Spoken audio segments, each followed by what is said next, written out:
welcome to another episode of Sustainable Hawaii. I'm your host, Hunter Heaivilin, and today we're talking about food, justice, and equality. We're joined by Amanda Shaw, a Ph.D. candidate at the London School of Economics. Thanks again for coming down. Thanks for having me. We're enjoying our brand new studios here at ThinkTech.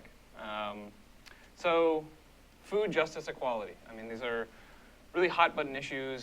It seems like the food movement locally, nationally, and around the world is building an interest. And various groups are coming to the table to join these discussions and participate in what our collective food futures will look like. But not everyone is invited, and not everyone is necessarily represented. So how do you contextualize this? How did you get involved in this work? And tell us a little bit about why you're here today. Yeah, great. Well, I think the kind of overarching framework is sort of what gets sustained, it's sustainability. And I think the fact that there have been well-documented, kind of deep-seated and ongoing inequalities that really kind of sit at the bottom of our food system is sort of what brought me to the work that I do. I started out doing things around export development strategies in developing countries and sort of advising on the gender dimensions of those. And through that work, I think I began to see how everything from the field all the way to the table is actually really undergirded by some serious issues that require more attention. And so you said, so part of your background was then consulting on gender and inequality issues in terms of international development related to agriculture or trade, or? Yeah, that's right, kind of together. A lot of the trade strategies are based around the export of agricultural commodities, especially in West and Eastern Africa and Latin America and other parts of the world. So that was the work that I became involved with after a master's degree in international development and gender. And so those were quite obvious and quite stark. So you have processing on the one hand, which kind of tends to have much more female labor force participation versus field work is kind of another area. So you can see it quite clearly when you look at a particular crop or commodity, how those things kind of play out. And so after that work, you then signed up at the London School and were able to come back home to do some of your field work? That's right. So I've been involved after that, kind of working with women's rights movements globally, and some partners that we had were working a lot on agroecology and sort of food sovereignty and other frameworks that they hoped might not only advance food justice, but also gender equality and greater socio-economic well-being.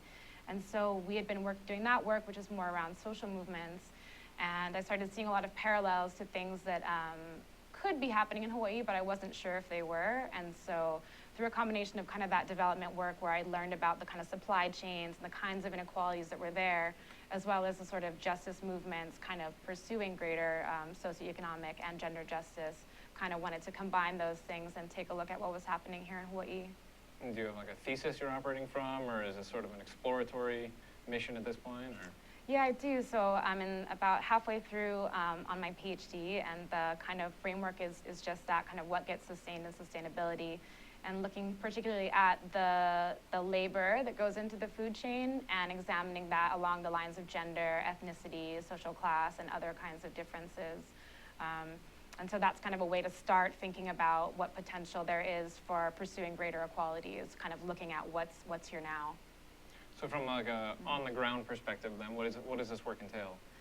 Well, this morning it entailed putting fruits in boxes. So it can involve everything from, I guess, the most nitty-gritty, because I think that's part of the research methodology I've been pursuing, is to really get in there and see what kinds of jobs, what kinds of tasks, how are people organizing, and so it's something kind of called multi-sided ethnography. So I go to different spots on the island, get involved with different parts of the food chain, kind of exchange my labor in exchange for some talk story about what people are going through, and it's been fascinating. So it sounds like you're fully embracing participatory action research. Yeah, I hope so, yeah. And so I understand you're still in some of the kind of preliminary phases, but through these discussions and labors of love, if you will, what are some of the initial sort of themes that you've identified or issues that have come up related to, say, access? Or Right. So I think there's a number of things which kind of have sort of strike me at different levels. So I look at different levels in terms of the food system. So everything from the sort of sector-wide economy of agriculture and food processing. So kind of taking that as a top layer, and then coming through and looking at individual organizations, so farms or other, aspects, other kind of nodes on those chains, and then sort of the interpersonal relationships that happen on an individual level within those organizations and along the chain. So that has been interesting to see that some of the national data about inequalities in those different chains seems to kind of hold for Hawaii. So we see a lot of low-paid work, a lot of precarious work, a lot of unpaid work entirely that go into getting our food from field to table. And so that's been interesting because I don't think that all of the data about that has really been collected at the state level. And so one of the issues that I know from some of my work in terms of even just accessing some of that data, let alone its presence or our ability to understand it or code it into something that meets our research needs, is that access even just to farmers, yes. And that there is a relative dearth of comprehensive understanding. We have our business listings and whatnot, but that really doesn't catch the entire field of who's producing and who's selling, and from a sort of active economy sense, and then also sort of, I want to say, a shadow economy, but totally. the untaxed or interpersonal or bartering sort of new economy perspective. Absolutely, and I think that's kind of the key framework within like what gets sustained and sustainability in terms of looking at an aggregate or at the whole in terms of social relations. But at the individual level, that question is who produces what for whom? And so I think you're right that there is kind of shadow, irregular, underregulated, unregulated, a lot of economic activity. If we were to take away some of those words, there's clearly a lot of work and a lot of economic activity going on, but not always in ways which are captured by either the metrics employed at state or federal level, or even just kind of commonly understood. The chain are so fragmented sometimes you can't always follow them back and trace them back. So I think that represents a number of challenges in terms of access to data, and sort of what you can hope to gain from sort of that level of inquiry. So what are some of the mechanisms that you're going through to access some of these kind of back channels or less represented or unorganized, but uncollated groups? Yeah. So I think the key part whenever one's doing sort of ethnographic or participatory field work is that kind of relationship building. So I try to spend a lot of time linking up with organizations that kind of have the issues that I'm interested in examining as a key part of their framework. So meeting with those kind of policy-based organizations, community-based organization, unions, as well as just kind of going out through the coconut wireless, as they say, to see what folks are coming into contact with, and doing a lot of informal kind of talk story things. That's been really useful. And then just observing, so sort of going to different places, kind of driving around where there are a lot of farms, attending events of farmers associations or meetings of the Agribusiness Development Corporation, different things to kind of get a little bit of a window which might look a little different from the window you might get going to farmers markets. Well, and I guess that sort of addresses some of the questions about like, are you addressing operators? Are you looking more at farm workers? Are you looking at folks that have the lease and like operating their own businesses, whether they're formal or informal? Yeah. How do you bound your research at this point? Yeah, that's always a challenge. I think my goal was to get a sort of an overview as much as possible from the available statistical data about who's working where in our food and farming systems and in the chains, kind of just broadly. And so unfortunately, I found that when I looked into state and federal data, we actually didn't have a lot of that information. So I sort of had to go out there and see, well, what can I observe and how much can I generalize about how broad those trends might be. So what I found when looking at the National Agricultural Statistics Service data was that they have previously collected demographic data on who does paid farm work and who does unpaid farm work, but they have stopped collecting that data. So we know pretty well who our farmers are by gender and ethnicity, farm operators, so that's people that are kind of in charge of day-to-day management. And they'll collect that data for up to 3 people on the farm, but some of these larger farms clearly employ quite a few more people. not all of whom will be permanent workers or formal workers. And so it seems as though, you know, the last that we have data for was in 2012. We have quite a few, probably about 7,000 or 8,000 people that are on the books in terms of paid farm work, but we actually don't know anything about the demographics of who those people are. So that's kind of where I wanted to start, was to at least get that picture and try to speak a little bit to the overall, you know, economic, kind of the sector as a whole, so to speak, and then to go in from there and sort of use a few examples of some food chains and some types of work that take place within there, really focusing on the social relationships. So I don't do like a strict, you know, supply chain analysis, but kind of looking at what do those relationships of work look like, who owns, who works, and then, yeah, who's kind of in the shadows, as you said. And so in this, I mean, it sounds like there are myriad supply chain channels that you could be working through or sort of tracking a commodity through or food item. Are there some that you're focused on, or like that are kind of rising to the top of interest that bring together or help to synthesize some of some of your thesis research, or is that still kind of being explored? No, definitely. I think I've focused down on fruit and vegetable farms, mostly mixed farms has kind of been the bulk of the research that I've done, mostly because I'm kind of focused on what's getting produced in Hawaii within the framework of local food production. So that's been the bulk of it. But I've also tried to look at some of the larger farms. I haven't looked at nurseries. I think the differences there have been are a bit too stark. But I have looked at some of the larger farms that are kind of producing more of one thing, just to kind of get a sense of how different those relationships of labor are with some of the smaller farms. And I think sometimes that's a surprising juxtaposition, is that sometimes larger farms have very different labor regimes or work situations than the smaller farms do, and not always in ways that kind of correspond to our ideas about, you know, community, small farms, you know, so. So you're saying that, so in those contrasts, I mean, what types of things are?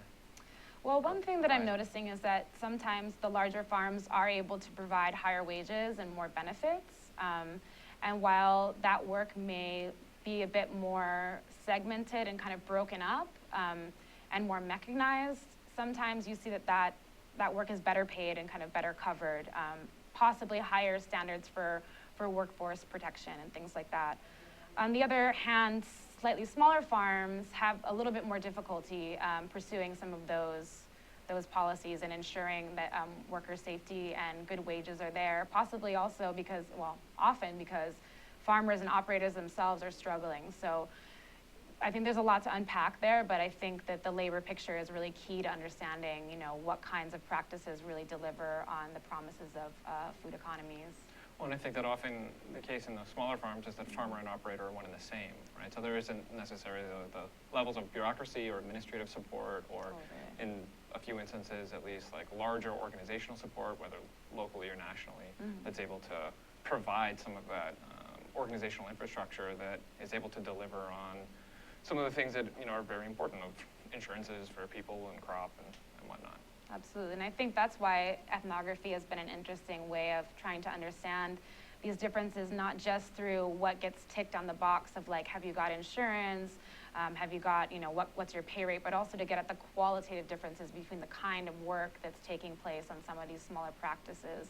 Because that is a big part of our working lives, is, you know, benefits and pay are incredibly important, as are kind of the quality and the enjoyment and the, you know, the ability to make decisions and participate. So I think getting those kind of different issues captured within the research has been interesting. All right, well, we're going to take a quick break. Join us back after these messages for some more quality and enjoyment. Hi, aloha. My name is Chris Leatham, and I host a show called The Economy and You.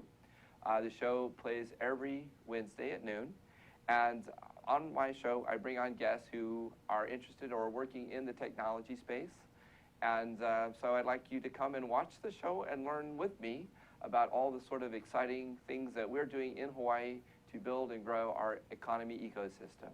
So I'd like to say aloha, and I look forward to seeing you on the show. Thank you.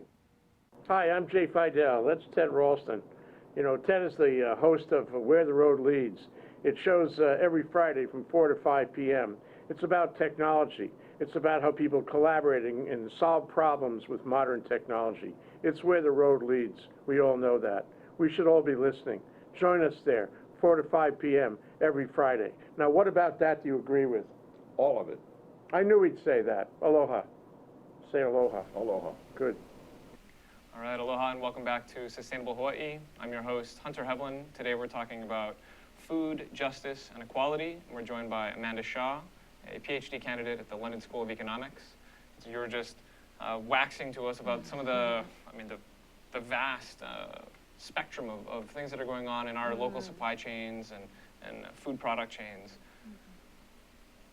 Why is this important to you? How did you, why this place, why this research? Right. I think there's a few things that make this of concern to me and I think to a lot of people that I'm collaborating with. I think some of the data that I've come across in researching food systems in Hawaii and nationally and to some extent internationally is just how stark some of these inequalities are. It happens to be agriculture and kind of related food sectors happen to be places where there's just very deep, very obvious inequalities. So in the US, for example, 1 in 6 people work in food chains, but that's more likely than other kinds of jobs to be below minimum wage pay. You have food workers in the US that are twice as likely as other workers to actually receive food stamps and food assistance. That combined with a number of other things at these different levels. So for farm workers, issues of workplace protection, exposure to harmful chemicals, as well as other issues, especially sexual harassment. There's a lot of things that happen, I think, along the food chain, which require urgent attention. And I think that's been a compelling reason on its own to be interested. And I think just having done the work that I have with kind of women's rights movements globally, we see that a lot of this stuff this is how many, many, many people in the world are making a living and trying to navigate some of these systems and carve a space for themselves to pursue a just livelihood. And so I think not just at the level of our local food system, but in our globally interconnected economy, these inequalities need to be front and center if we're going to really actually ramp up any kind of localized production or grow our economies in ways that are sustainable. And so this, bringing that back home in terms of food movements, outside of necessarily just the production end of things or people working directly in the supply chain, but on more on the receiver end, the feeding side. Yeah. What issues have you come across, or are there trends that you're noticing, internationally to locally, that you see as being potential sort of caveats in this sort of often feel-good farmer's market, show up, meet your friends, buy your goods, and leave with the understanding that you're contributing to the multiplier effect of local economies and supporting small business. But do you see there as being issues or caveats within that, or? I think so, and I think I often start with myself. I think the fact that people like myself and yourself, we tend to be quite interested and have a lot of energy and optimism around the potentials for food economies. But for the most part, food system workers are really facing a lot of serious issues in terms of being able to survive. And so issues of pay and all the kinds of worker kind of protection and decent work that's not available in the food system, I think is something that isn't always kept in mind when people talk about farm to table or in farmers markets or some of the more fashionable kind of food places. And on the other hand, I think especially in Hawaii, the other thing that we really need to keep front and center here is the inability of very many people to access food in light of houselessness, in light of incarceration, other issues which really prevent many people, mostly people of color in Hawaii, from accessing and participating in some of these local food economies. And so to keep those data about food insecurity and inability to access also center, and I think a lot of organizations are doing a really good job of that, and to see those areas cross over a bit more with some of the more fashionable kind of spaces, I think would be great. So it's an interesting bit. I was reading some recent research out of one of the UC schools, and they had identified through geospatial data and land productivity that 90% of Americans could be fed by food grown or raised within 100 miles of their home. And similarly, I mean, there's a spectrum, obviously, right? We're looking at urban areas where most people are living, all around the country, but that, somewhere between 80 to 100% of the population could be, even within that 90, could then be eating food grown within 50 miles, which I see as being largely a result of urbanization, right? Is that we've condensed our population to these small regions, and thus, our food sheds, if you will, can occupy a dense region surrounding where our dense population centers are. But just that physical proximity, or the fact that it could be grown. And this isn't saying that with existing production that, we could do this today, but saying that it's at least conceivable with the land assets that we have. Right. But I think what you were sort of getting at to some degree is that just because it's there doesn't mean it's accessible, right? So there's access, other types of access issues. And so what of those do you see as being most important or most needing to be addressed here in Hawaii?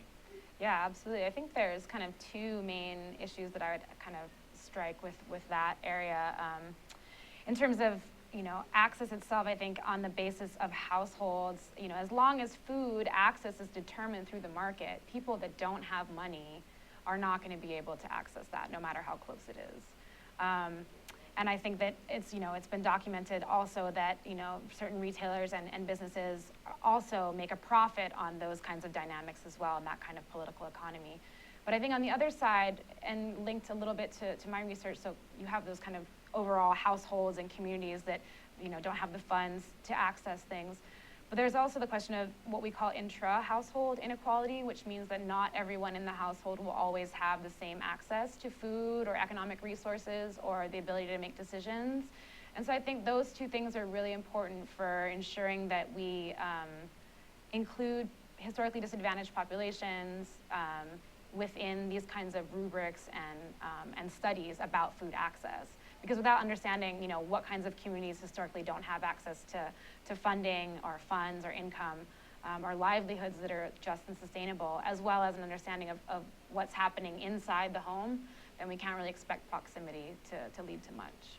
Well, one of the other bits that you brought up as we were talking before the show is about that sort of what's happening in the home is that often as these sort of fresh local goods movements are coming of age, that akin to that or sort of requisite in that fresh goods access is that there's a prep time associated, right? And so it's sort of predicated on essentially, as you phrased it earlier, unpaid homework and these issues of time poverty. Absolutely. So, yeah, so I think those are the other kind of key dimension here is that, economic activity gets seen as everything that's paid for and that can kind of be monetized or remunerated. But there's a huge amount of activity and work that goes into ensuring that people are clothed and fed and able to even get to work. And so that's kind of thought of as a shadow economy, and a number of feminist economists and other kinds of economists have been working for many years to try to get national accounting of that kind of work. And so that often is, yes, like you said, food preparation. And I think as soon as you have demands to, in the home, start cooking things which maybe require more processing or a lot of fruit and vegetables and things like that, that really is going to increase a time burden. And I think while that increases a time burden, what we've seen from data in the US and elsewhere is that the way in which that unpaid work at home is shared is often uneven. And so there's the likelihood and the possibility that that will often fall to women, especially to older women here in Hawaii. And so we need to really be careful about what kinds of burdens, end up being carried by certain people. And I think that's only exacerbated in a kind of neoliberal economy where a lot of services are being shifted away from the state and put onto the individual. And so women are often carrying pretty immense burdens in terms of, caring for others in their household, which includes food work, and a lot of, that results in time poverty, like we said. So the inability to have any time for leisure is a really key concern, and one that's not taken seriously in kind of mainstream economic accounts of our societies. So in terms of, do you have any, this is a big ask, any like avenues or types of programming or approaches that you've seen be able to sort of address that or bridge this gap between, there's a few issues, right? So there's whether the food is even present, which gets to our productive capacity, access to markets, infrastructure to some degree, and then there's if the food is on the shelf, can we get it into the house? And then if it's in the house, then do we even have the time to prepare it, or can we even afford it to get it into the home? Exactly. Are there any nice panaceas that are out there, or at least something that is able to address some of these issues that you've come across? Yeah.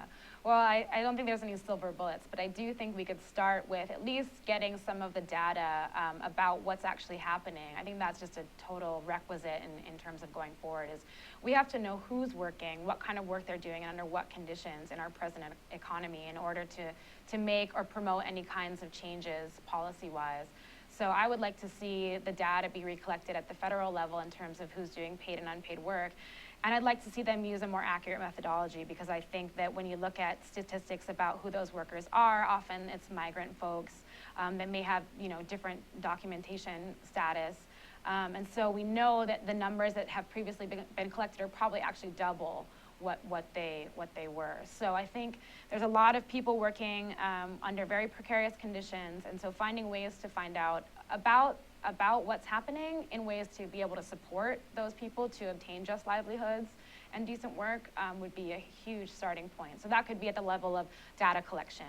And I think the second part of the data collection for me goes to the state, because a huge amount of workforce data and labor data and agricultural data is not disaggregated or separated on the basis of gender or ethnicity. And those are key starters in order to be able to talk about inequalities, because if we don't know how unequal things are, there's a tendency to assume that things are okay.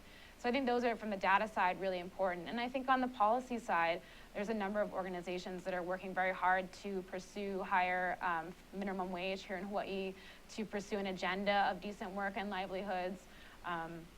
And I think those things could go better, and I think people are working on this. Try to integrate as well workers and types of work that are harder to organize. So we see that unpaid work, domestic work, we've seen some success around that. I think we could really kind of piggyback on the energy and the understanding that was developed around the domestic workers' rights bills to really kind of integrate some of these things about unpaid work and time burdens. And yeah, again, going back to data, make sure that we have time use data that's useful so we know who's doing most unpaid work. And then from there, I think the policy options will be a lot clearer. At the moment, doubling local production and asking people to, increasingly consume more fruits and vegetables does not address any of these inequalities. So a few different things come to mind to me. There's this issue of, to some degree, what gets measured gets done, or at least can be addressed, right? That policy rarely arises in a vacuum of at least some form of data. And so if that is, seeing that as a mechanism to address some of these issues, that this need for increasing of data access and data collection of quality that allows us to process it into useful, essentially, rhetorics and stories that help woo legislative action. But that within that, I know that there are some issues with, as you mentioned, the national agricultural statistical surveys, and that our localized version, due to funding cuts and whatnot, has been sort of waning in its utility in years of late, which is unfortunate for, I think, folks like ourselves that are in the research field, but that also, in terms of, I feel like there's often this, I know that in some of my work, in terms of the aggregation of various groups, or the identification of sort of farmer cohorts that aren't necessarily actively organized, that I'm finding it part of the avenues that we're seeking is to try and bring together some of these sort of like entities. So who are the export farmers? Who are the sort of agroecological producers, or organic people interested in organic transition, for example? That once there's sort of a cohort, that it's easier for them to access resources and whatnot than it would be, say, at an individualized level. Is that something that you see as being related to this, or does that just sort of then further highlight issues of, say, like elite capture, of those who have the time and the resources to organize themselves or to push themselves forward? Well, I think that's an important question. I think that's an important question in terms of who's able to participate in any kind of aggregation or further level of organization. But it does seem important, though, to me, because I think the characteristics shared by some of the different types of farming practices that you're talking about are important and could be usefully brought together to kind of strategize about issues and challenges. I think cooperative development, as I think we've talked about, is really a key and important area that the state has a lot of room to grow. And so yeah, I absolutely think that grouping kind of by sector and type of work could be important. I think always with any kind of further level added, I think, leadership then becomes the question about inequality. Who's able to lead, and what kind of burdens does that carry with it in terms of time for people, in terms of who people might be that are able to take on that stuff. So I think on the one hand, being cognizant of that is very important, and then also supporting forms of leadership which don't look maybe as traditional as like the person in the front of the microphone, with the voice talking about something, but also to recognize that leadership takes place behind the scenes through relationship building and stuff. So in that sense, it seems like there are little who's that are going on in certain areas or around certain kind of crops or in certain geographical areas. So I'd definitely be keen to see more of that. All right. Well, we're going to take a quick break. You can come back to these people behind a microphone on the other side of these brief scenes. Hi, I'm Ethan Allen. I host Likeable Science on ThinkTech Hawaii, and I do this because I care about science literacy in Hawaii. I want to spread the understanding that science is a vital and interesting part of everyone's life. I want to make sure the broadest possible spectrum of people understand the beauty and the value of science and realize that science plays out each and every day of their lives. I want you to understand that science is fun. So we bring onto this show each week guests who are scientists, from astronomers to zoologists, and we talk about what they do and how they do it. But most importantly, we talk about why you should care about their work, why you should see that their work has value and impact on your life. So I hope you'll join us Fridays, 1 p.m. here on ThinkTech Hawaii. You can watch us via live stream. You can watch us recorded on Olelo, and you can see us each week. We hope you'll join us. All right, aloha and welcome back to Sustainable Hawaii. I'm your host, Hunter Heaivilin. Today we are talking with Amanda Shaw, Ph.D. candidate at the London School of Economics, and we're discussing food, justice, and equality. And we were just sort of waxing about the potential need for aggregating of groups, but then some of the issues that can arise in that in terms of some of the more traditional leadership styles, or what's recognized as leadership, as opposed to, say, distributed leadership or cooperatives in a truer sense. How do you see that sort of question as being able to be addressed through, I think, what's often framed as the new economy or gift economies or sharing economies? Because I feel like that to some degree represents a similar disruption of our sort of, I don't want to say traditional, but recent historical avenues of addressing our economic system or addressing leadership. I think in terms of the new economy, sort of the informal bartering, solidarity economy type of practices, I'd like to see more. I'd like to see more information about what that actually looks like, because I think the fear is that can often take place along very well sedimented lines of inequalities. So when you look at who tends to be overrepresented in terms of unpaid or informal work, again, those issues will kind of come up. I think it would be great, and I think it would be really important if we were actually really seeing, and Hawaii, I think there's a big question mark about what this might look like, but if we really are seeing these roots of sharing and bartering and solidarity taking place, then I think that would be great to sort of see and promote. And I think in particular communities that does exist, like through different cultural pathways and through different kinds of groups, but I'm really careful about wanting to promote something like a greater gift economy or greater informal economy because of those issues of inequalities. Yeah. Well, and I think that there's often, those with the resources, whether financial, time, informational, are often more able to access or play in those kind of realms because they're not at the sort of threadbare status. And I think what you were sort of getting towards in terms of those sedimented lines of pre-existing inequalities is that there is this sort of historical colonization that very much carries through into present day. Yeah. How do you see that playing into the issues that we see at current with food and agriculture? For me, the occupation and the colonization and the dispossession of land that's taken place in relation to Native Hawaiians is the key kind of basis and starting point for the research that I'm doing. I think that that sets the tone in terms of land inequality, resource inequality, and all kinds of other issues which feed into who's able not only to consume, but to be even a producer. I think the pressures, obviously the pressures on land values and resources here are extreme. You know, the military, tourism and development, all these things sort of act together in concert to really pressurize and really make historically disadvantaged farmers have a very, very tough time. And so I think that there's been some movement in some ways to try to address that, but it's very fragmented. And so I think for me, a key part of what food movements really need to centralize, and I think a lot of people are awake to this and are trying to build that collaboration and keen to see it grow, but is the link between kind of new food economies and Native Hawaiian self-determination. So I think those things go hand in hand.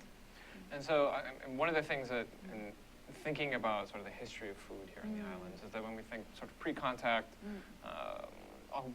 very well-designed and to some degree enforced land management processes that did provide for a large population, that after Great Mahele and land redistribution and takings and whatnot, that we left a sort of small farm, more community process that still had its bureaucratic structures and tax systems and whatnot, but then rapidly transitioned into sort of that plantation era.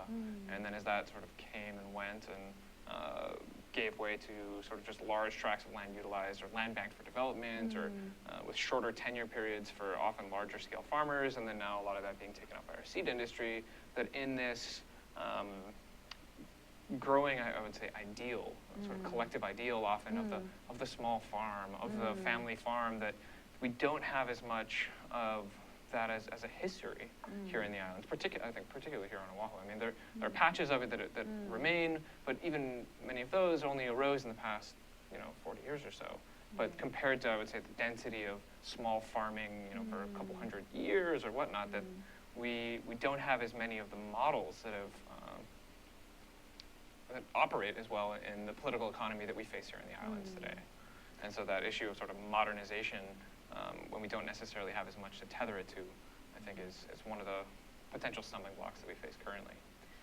I do. I think there's a couple of issues, though, that I would have about the promotion of that kind of model. And I think it goes back to kind of a basic philosophical one, is that why do we think that food provisioning should be organized along the lines of the nuclear family? Because that's a relatively recent 19th century Anglo-American European ideal. And I think historically that's not the case. I think currently that's not the case for the majority of people in the world and for very many people even here in Hawaii. So I think on the one hand, trying to understand or trying to promote new ways of acquiring food that don't only rely on the family household model, for me, is very, very important. And I think there's a number of reasons that feminists and others have really contest that framing of family farming, is because with that comes, a very Anglo-American model of the farm family and the farmer, which is often kind of masculine, white, male, property owning.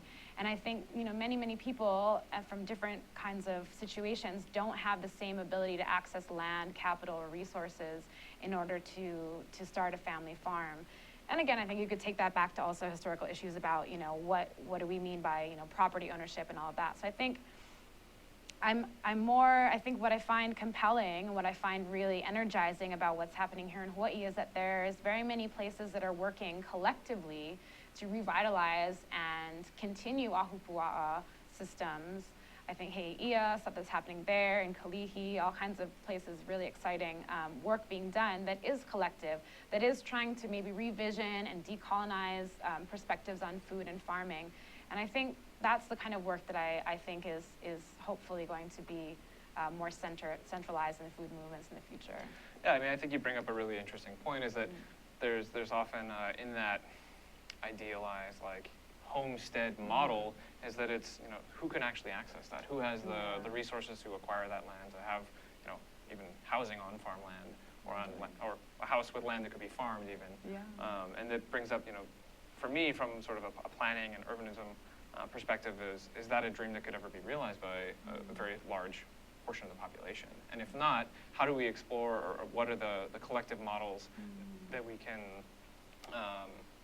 gain a better understanding of or work to support in rural areas, whether that's the sites that you mentioned, but then also it's sort of interesting. We were talking before the show about some of the issues that come from like unpaid work in general, and then also how that transfers to some degree in what's often more like a settler type of programming or transient programming with woofers and whatnot, right? So there's almost this like there's this acceptability to some degree of unpaid work when it's held in this collective notion by those that are of this place, but it's possibly viewed in a less bright light when it's something that's enabling settler programming to sort of continue to rise to the top of this food discussion that's happening around the state. Totally, and I think the key thing for that, what the key arbiter of the difference is precisely in the money and the benefit. And so it's like, I think on the one hand, if you have, kind of smaller farms that are making a profit but relying on an unpaid woofer or exchange labor basis, there's potential for issues there. I think there are issues there. It may not always look the same, and I think, a case-by-case basis is very important. And I think the same thing with other types of farming models that are relying on low-paid labor. You have issues that need to be looked at. So within this broad, the diversity of sort of food movements and food as an issue that's being addressed, what do you see as being the diversity of participation and also the diversity of potential roles or mechanisms by which people can engage in a manner that does work towards social justice, environmental justice, and sort of food equity? Totally. I think we kind of talked about it, and I think others have mentioned that there is an interesting interest by folks that are coming here that are kind of excited by Hawaii as a place and how that links to food and culinary traditions and things. I think, it seems like the transplants and settler folks seem to be overrepresented in food movements in some ways. But then also what gets read as food movements may also have to do with who those people are. And so I think a lot of practices that could be considered food movements aren't necessarily read as such because that's maybe takes place within a Native Hawaiian cultural framework or something else. So maybe just keeping our eyes on some of those things. In terms of kind of pursuing and ensuring that these kind of practices and models and spaces are more equitable, I think really the kind of mantra of nothing about people without them is really important, because if you're going to be talking about things to do with houselessness and food insecurity, I think starting in those spaces and ensuring that work really takes place and arises from the needs of folks that are most affected. And I think it's simple but difficult to do. It takes a lot of time and energy, and it's not always well funded. So I think that is what I see as the biggest kind of gap, is that there isn't the time, energy, and investment in that real community-based relationship building work, which is required in order to actually find out what people are experiencing, what they're going through. And I know I struggle with that in my own research, to make links with folks who perhaps have a different background from myself. And I think we all struggle, to do that in different ways. But I think the important part about kind of state and other larger spaces is that needs to be an important focus and an important site of investment. Well, and it seems to me like there's a really exciting opportunity that arises as, with the tide of this food interest, is the possibility of sort of piggybacking some of these very important discussions that have been happening but are maybe have been less celebrated or less recognized, and the ability to sort of piece onto that and aggregate one's approach to new economies, to a different food system, and pairing that with social justice and equal representation and access to a lot of things. So real quickly before we go, what do you see as some action steps or some things that people can do or organizations can work towards, or policies even, that can help us push towards a more, say, sustainable Hawaii? Yeah. Again, I think those are key things. I think that it's just as likely without that piece that all of this effort, could really could end up re-entrenching some of these things that we would like to really shift. So I think going back to centralizing unpaid and low-paid work as part of this, and that should be a key, that understanding more about the dimensions of that within our food systems will really help us to try to create more just and equitable kinds of ways of provisioning food amongst ourselves. So I think, it really goes back to that, pursuing understanding of who works and who produces what for whom, and what kinds of social relationships are being sustained in practices that are seen as ecologically sustainable, but are they really socially sustainable? And I think within that, one thing that I see as a very, easy, or not easy, a very interesting next step would be to close some of the waste streams that are happening with some of our larger producers and really ensure that folks that are houseless are struggling to access fresher food, perhaps like working in processing and trying to get some of those waste streams closed up. All right. Well, thank you very much for joining us today. Thank you. Once again, Amanda Shaw, Ph.D. candidate with the London School of Economics, joining us today for our discussion about food, justice, and equality. Thank you so much for coming on the show. And join us here next Thursday, and conceivably every Thursday, for Sustainable Hawaii, show about making the transition from being individual consumers with rights to building communities of producers with responsibilities. Aloha.